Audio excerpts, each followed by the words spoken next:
Hello dear students, today we will continue with our same chapter, that is chapter 13 of geography, natural resources, that is natural vegetation and wildlife.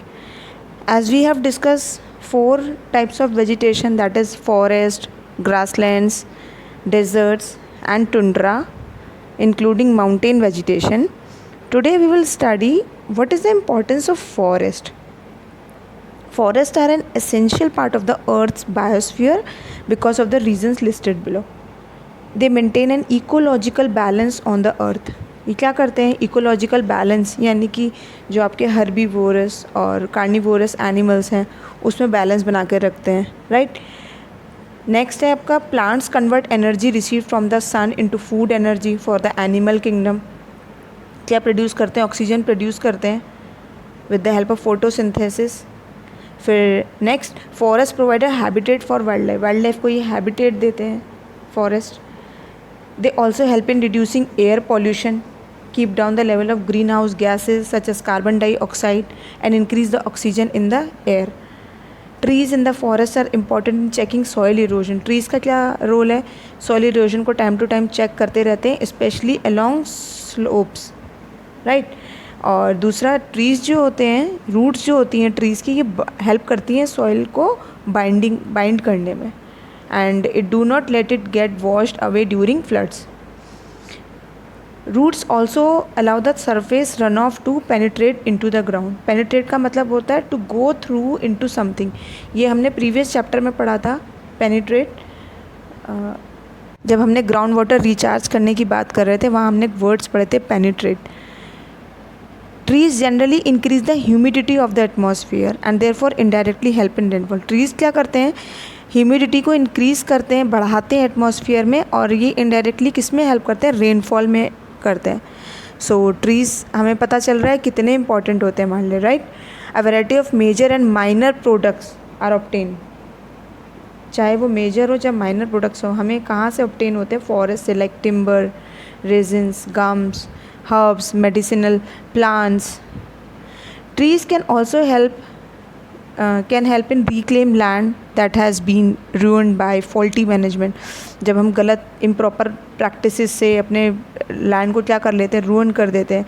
तो हम reclaim के through क्या कर सकते हैं? अपने जो loss हो गया हमसे, जो soil हमने खो दी है तरीके से, उसको वापस हम पा सकते हैं, राइट, अगर सही टेक्निक्स से फॉलो करें. तो अब हम पढ़ेंगे थ्रेट्स टू फॉरेस्ट रिसोर्स. आज हमारे लिए फॉरेस्ट के लिए थ्रेट्स क्या हैं? डिफॉरेस्टेशन. फर्स्ट अगर हम देखते हैं तो deforestation, much of the forest land has been converted into farm land. ज़्यादातर हम पेड़ काटते काटते क्या हो गया है, आज हमने किस में कन्वर्ट कर लिया? फार्म लैंड में कन्वर्ट कर लिया है, because of increasing population, destruction and depletion of forest resources for timber and would. और बहुत ज़्यादा एग्जॉशन हो रहा है फॉरेस्ट रिसोर्सेज का, जैसे कि टिम्बर और वुड का. Overgrazing by animals that has caused destruction of seedlings. Seedlings means होता है a very young plant that has grown from a seed. अब वो overgrazing में क्या होता है? animals उसको भी क्या कर देते हैं? डिस्ट्रक्ट, यानी सब स्पॉइल कर देते हैं. Millions of acres of land of forest are destroyed by forest fires, many of which occur due to human carelessness. Now let us see how to resolve the crisis. हम इन crisis को कैसे resolve कर सकते हैं? First, create public awareness through well planned social forestry programs. अब ये जो public awareness है किसके थ्रू हम कर सकते हैं? सोशल फॉरेस्ट्री के थ्रू. ये जो सोशल फॉरेस्ट्री वर्ड है ये इंट्रोड्यूस हुआ था 1976 में by the national commission on agriculture.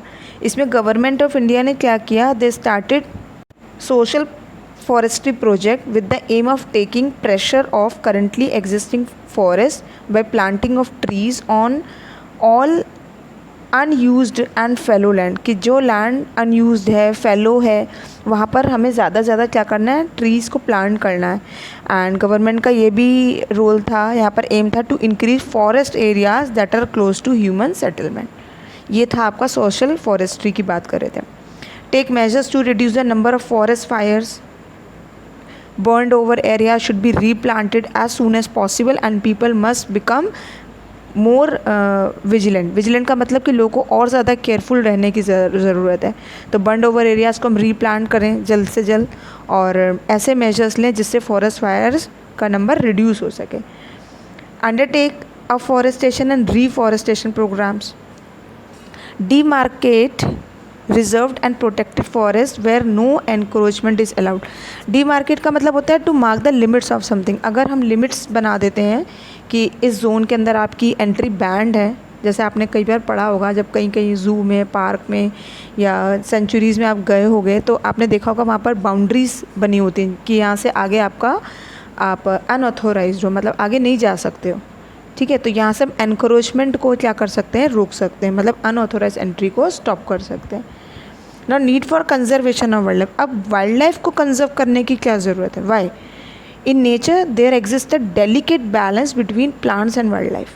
This balance must not be disrupted as it could lead to not just the extinction of a species but also harm the environment. क्योंकि अगर ये balance बिगड़ता है plants और wild life के बीच का, तो इससे क्या होगा, क्या डिस्ट्रप्शन होगा कि जो हमारे स्पीशीज़ हैं वो तो एक्सटिंक्ट होंगी ही होंगी, साथ में हमारे एनवायरनमेंट को भी बहुत क्या पहुँचेगा, हार्म पहुँचने वाला है। अब because wild life, birds and fish, ये सिर्फ हमारे लिए फ़िज़िकल हेल्थ के लिए इम्पॉर्टेंट नहीं है, बल्कि ये हमारे नेचर को भी ब्यूटीफाई रखते हैं।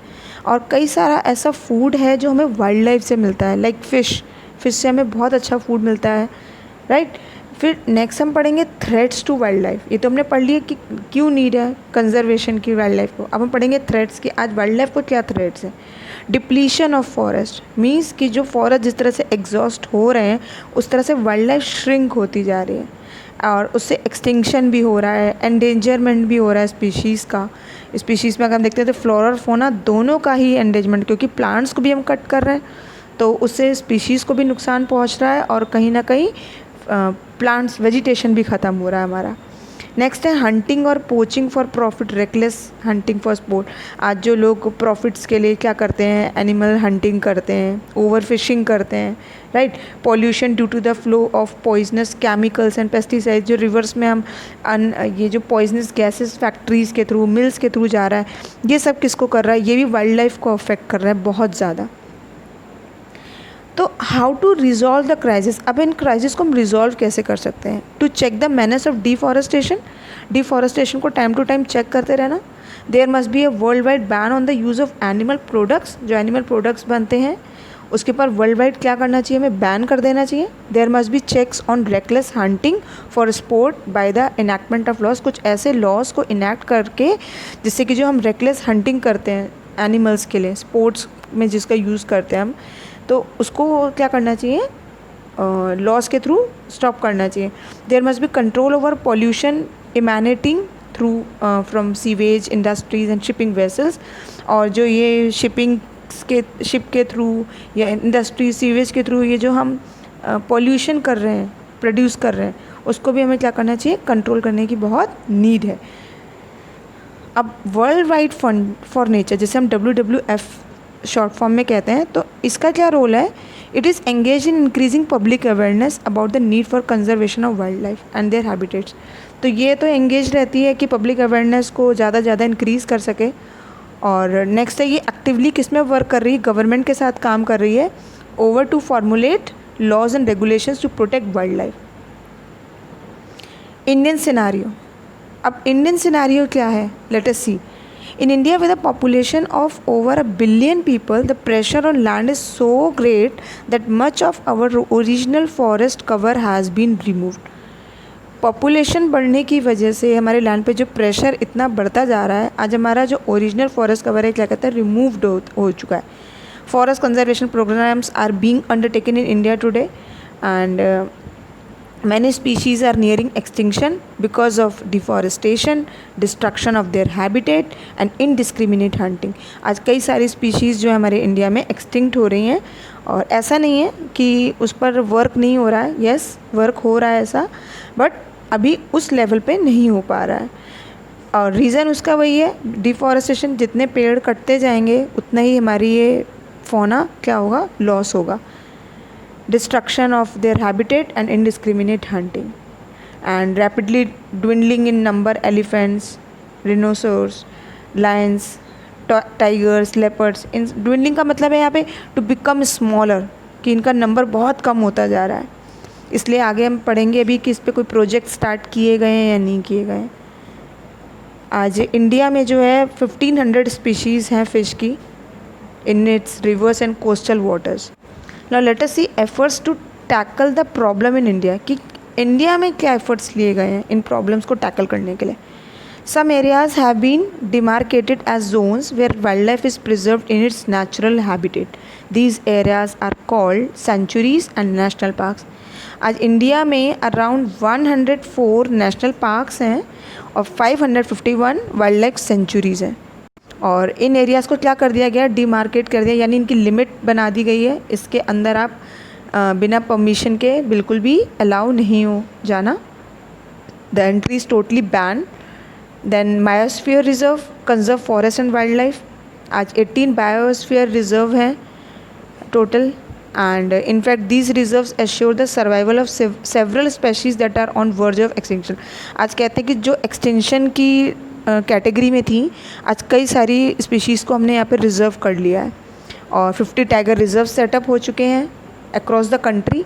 And several wild life conservation ventures have been initiated. कई सारे ऐसे वाइल्ड लाइफ कंजर्वेशन के ऊपर वेंचर्स भी स्टार्ट किए जा चुके हैं, like project tiger, project rhino, project elephant, crocodile conservation project and UNDP sea turtle project. UNDP की जो फुल फॉर्म है वो है यूनाइटेड नेशंस डेवलपमेंट प्रोग्राम. ठीक है, ये उड़ीसा में स्टार्ट किया गया था programme because of endangerment of black buck and olive ridley turtles. Basically for turtles start किया गया था. So and public awareness campaigns are being conducted with the help of WWF that was established in India in 1969. and here is the map में आप देख सकते हो national parks हैं हमारे, राइट, वाइल्ड लाइफ सेंचुरीज़ हैं और बर्ड सेंचुरीज़ भी हैं. सो here we have finished this chapter. Thank you.